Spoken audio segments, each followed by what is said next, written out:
Hi hello everyone, কেমন আছে সবাই? আজ সন্ধ্যাবেলায় দেখো চিতল পিঠা বানিয়েছি।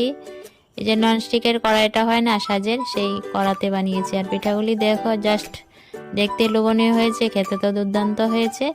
তো খুব সুন্দর করে পিঠাগুলো বানানো হয়েছে। আর ফার্স্ট টাইম সাজের এই যে কড়াতে পিঠাগুলি বানালাম, দেখো কি সুন্দর ভাজা হয়েছে।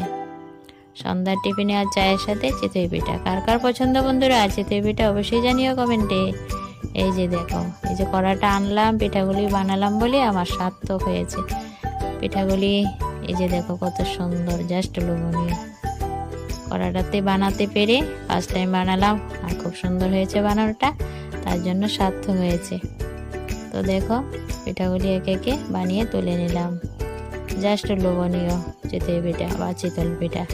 তো ভিডিওটা ভালো লাগলে অবশ্যই একটা লাইক কমেন্ট শেয়ার করে দিও। দেখা হচ্ছে নেক্সট ভিডিওতে। ভালো থেকো সবাই, বাই, টাটা।